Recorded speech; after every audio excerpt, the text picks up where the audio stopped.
भारत का संविधान हम जिस देश में रहते हैं वहां पर भारत का संविधान काम करता है। लेकिन भारत के संविधान को मानता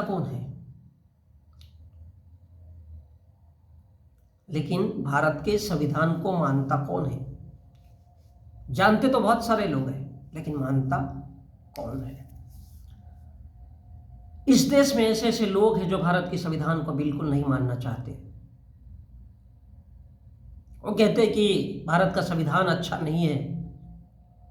वो ये नहीं कहना चाहते साफ तौर पे कि हम लोग ऐसे जानवर हैं जो इस देश को जानवरों का एक ऐसा गुच्छा बना के रखेंगे जहां से लोगों के बीच में सिर्फ आग सुलगती रहे, वो दहकते रहे, वो रोते रहे, वो बिलबिलाते रहे, वो तड़पते रहे। यही उनकी इच्छा है।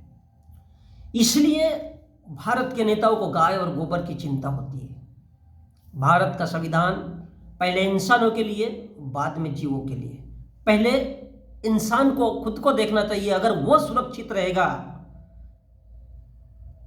अगर वो किसी को खिलाने के लायक रहेगा, तब हुई वो जानवर की देखभाल कर सकता है, अन्यथा नहीं।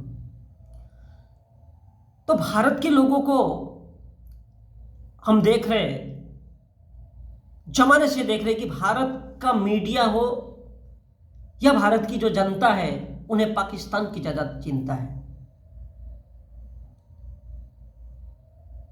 उन्हें किसकी चिंता है?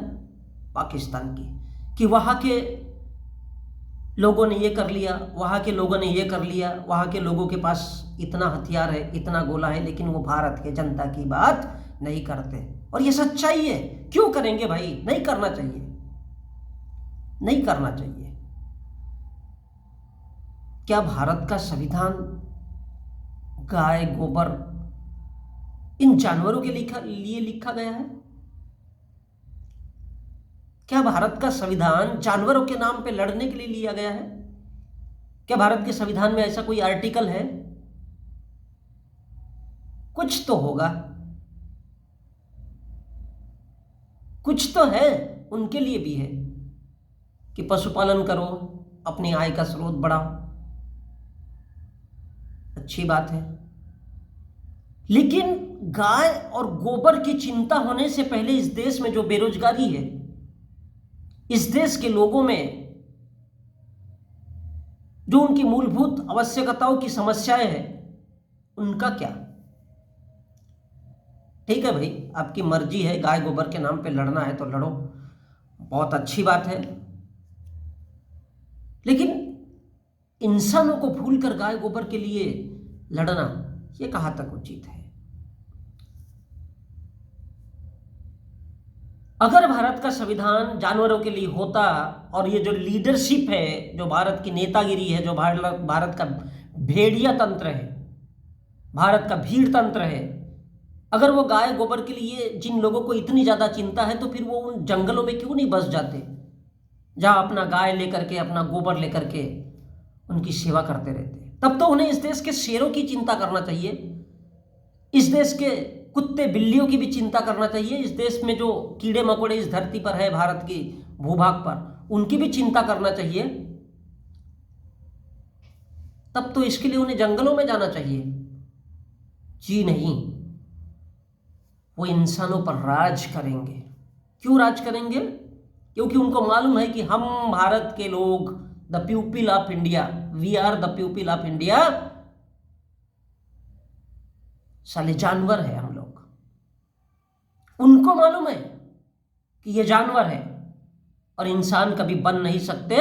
इसलिए भारत के भेड़िया नेता हम भारत के लोगों को आपस में धर्म, भगवान, गाय गोबर, मंदिर, मस्जिद, दलित, जाति, आरक्षण, इन सब के नाम पर लड़ाते रहते हैं। वो लड़ा सकते हैं। उनको मालूम है कि इस देश के इंसानों की, इस देश के लोगों की, इस देश के जनता की औकात साला यही छे। वो कभी इंसान नहीं बन सकते, वो कभी शिक्षा की बात नहीं कर सकते। इसलिए उनके लिए क्या होना चाहिए? मंदिर होना चाहिए। वो आस्था के नाम पे लड़ते रहेंगे, भिड़ते रहेंगे और मंदिर बनेंगे तो इनका आसानी से शिकार किया जा सकता है, शिकार किया जा सकता है। और इन पर राज करने का यही एकमात्र उपाय है। इनको 5 किलो 10 किलो चावल दे दो और इसी खूंटे से बांध के रखो। किस खूंटे से? मंदिर, मस्जिद, धर्म, भगवान, दलित, जाति, आरक्षण, इसी खूंटे से बांध के रखो इनको, क्योंकि इनके बीच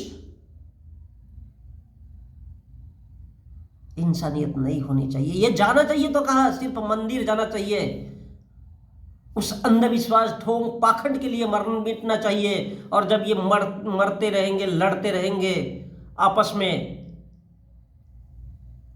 में जलते रहेंगे एक दूसरे के लिए, तो फिर क्या करना है? सालों को बंधुआ मजदूर बना लो, बांध बांध के मारो इस देश के जनता के लोग, इस देश की जनता को क्या फर्क पड़ता है? जानवरों को, इंसान की प्रवृत्ति है जानवरों को मारना, पीटना, उसको वश में रखना और उससे मनमर्जी का काम लेना। मैं कहना चाहता हूं इस देश के लोगों को, अपने बच्चों को पैदा ही क्यों होने देते हो भाई? अगर उन्हें इंसान नहीं बनने देना चाहते, पैदा क्यों होने देना चाहते हो? लाओ ही मत इस दुनिया में। क्या करोगे? वो भी यही नफरत की आग में जलते रहेंगे, जलाते रहेंगे, एक दूसरे के घर फूंकते रहेंगे, जलाते रहेंगे। किस लिए ये नफरत?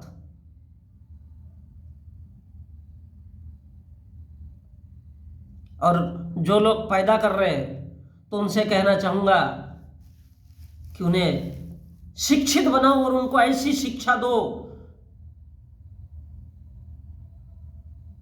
जहां से वो इंसान बन सके। क्यों? क्योंकि शिक्षा ही वो माध्यम है जो सवाल पैदा करती है और सवाल इंसान को पैदा करता है। और जब इंसान पैदा होता है तो वो शिक्षित इंसान क्रांति पैदा करता है और क्रांति आंदोलन को जन्म देती है और फिर आंदोलन राजनीति को जन्म देता है। राजनीति को जन्म देता है। कौन सी राजनीति? जो भारत के संविधान को समझ सके, जो भारत के संविधान को समझ सके, भारत की जनता को समझ सके, भारत की जनता की समस्याओं को समझ सके। भारत में मजदूर है, गरीब है, वो इसलिए गरीब है क्योंकि वो लड़ना नहीं चाहता, वो घरों में आत्महत्या करना चाहता है। इस देश का बेरोजगार, क्योंकि वो लड़ना नहीं चाहता, सवाल नहीं करना चाहता। सवाल नहीं करेगा तो आत्महत्या तो करेगा भाई, जाएगा किधर? मरो, मरने के लिए पैदा हुए हो, क्योंकि भारत के लोगों की यही औकात भी है। सवाल मत करो, लड़ो मत। क्या कर सकते हो? सिर्फ मर सकते हो, क्योंकि भेड़िया तंत्र आपको जीने भी नहीं देगा। जब से भारत का संविधान लागू हुआ है, हम केवल भारत पाकिस्तान की बात करते आए, सिर्फ भारत पाकिस्तान की बात करते आए, क्योंकि इस देश के लोगों को बड़ा मजा आता है जब लोग मारे गए धर्म के नाम पर। तो इस देश के लोगों के कानों में ऐसी गूंज गूंजती है कि उनको ऐसा लगता है मानो धरती पर अगर कोई काम है तो वो यही है। और इसलिए भारत का मीडिया, भारत का इलेक्ट्रॉनिक मीडिया, भारत का प्रिंट मीडिया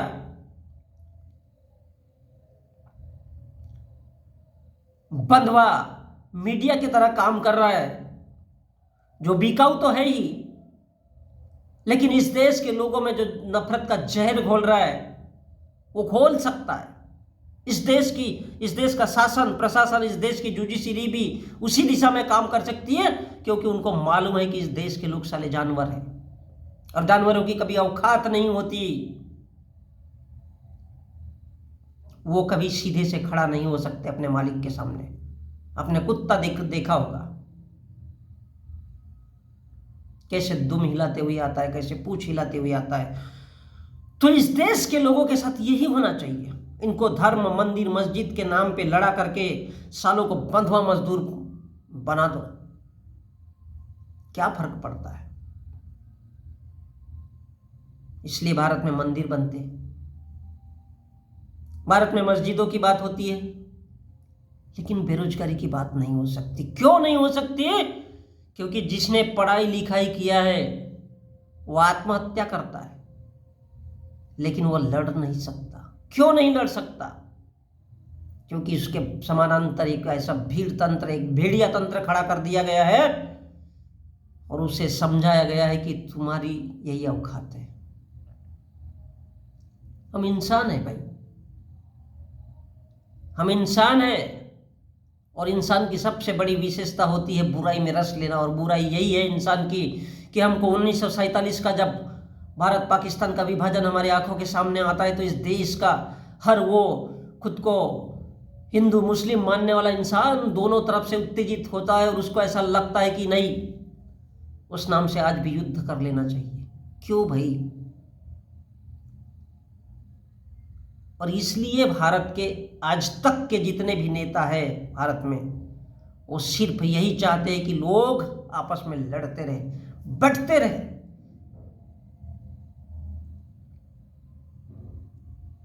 और भारत का संविधान इसकी इजाजत नहीं देता कि भारत के लोग बंटते रहे। भारत का संविधान चाहता है अगर कोई बेरोजगार है तो इस देश की सरकार से लड़े, खड़ा हो और अपने अधिकारों की प्राप्ति करे। बेरोजगार इसलिए नहीं है क्योंकि उसको समझ ही नहीं आता है। वो हंगामा तो करता है, बेरोजगारी है, बेरोजगारी। अरे भाड़ में गई तुम्हारी बेरोजगारी। नहीं है बेरोजगारी। अगर बेरोजगारी होती तो इस देश का इंसान सड़कों पे होता, धर्म और भगवान का चोला पहन करके या मंदिर मस्जिद के नाम पे, धर्म भगवान के नाम पे कभी लड़ता हुआ नहीं दिखाई देता। इस देश का युवा कहाँ है? इस देश में युवा है ही नहीं। साले सब बुढ़े लोग हैं जो मरना जानते हैं लेकिन लड़ना नहीं। क्योंकि क्रांति क्या है? जिनको ये पता ही नहीं है कि वो इंसान है तो उनके बीच शिक्षा कहां से होगी? और जो शिक्षित हो नहीं सकते तो फिर क्या करेंगे? उनको 5 किलो 10 किलो ये खिला करके, ताकि खूंटे से बंधे रहो, धर्म और भगवान मंदिर मस्जिद के खूंटे से बंधे रहो। तुम्हारी औकात यही है कि 10 किलो चावल 5 किलो चावल खाते रहो। लेकिन इस देश की सरकारें फायदा उठा सकती है। आपके जनधन, जो लोग खाता नहीं खोलना चाहते थे उनका जनधन के नाम पे इस देश में खाता खुलवाया जाता है और वो इस देश के अडानी को दिया जाता है, इस देश के अंबानी को वो दिया जाता है। क्यों दिया जाता है? क्योंकि इस देश के लोगों की औकात ही यही है। इस देश के लोगों की औकात यही है। वो बेरोजगार रह सकता है, आत्महत्या कर सकता है, लेकिन सवाल नहीं कर सकता, लड़ नहीं सकता। और जो लड़ नहीं सकता वो, उसके लिए मरना ही बेटर है। और अगर मरने का ही इतना बड़ा शौक है मेरे देश के लोगों, तो फिर अपने अपने घर में चुल्लू भर पानी में डूब के मरो।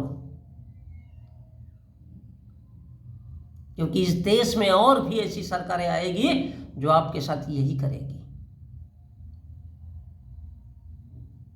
चुल्लू भर पानी में डूब के मरो। क्या फायदा इस धरती पे रहने का, इस देश में रहने का, जिस देश में दूसरे देश की बात करते हैं हम लोग, पाकिस्तान की बात करते हैं, लेकिन अपने ही देश के लोगों के बेरोजगारी की बात नहीं कर सकते, अपने ही देश के मजदूरों की बात नहीं कर सकते। तो भैया ये कौन सा लोकतंत्र है? ये कौन से लीडर है? ये कौन से दुनिया से आए? कहीं एलियन है क्या? कहीं विदेश से आए? अरे पाकिस्तान तो ऐसे लोगों को भेजना चाहिए तुम लोगों ने। और अगर इतना भी नहीं समझ सकते हो तो मैं कहना चाहता हूं कि चुल्लू भर पानी लो और उस पानी में डूब करके मर जाओ। चुल्लू भर पानी में, बहुत ज्यादा पानी में उतरने की जरूरत नहीं है। मैं तालाब, नदी कुएं की बात नहीं कर रहा हूं, चुल्लू भर, क्योंकि तुम लोगों की औकात यही है।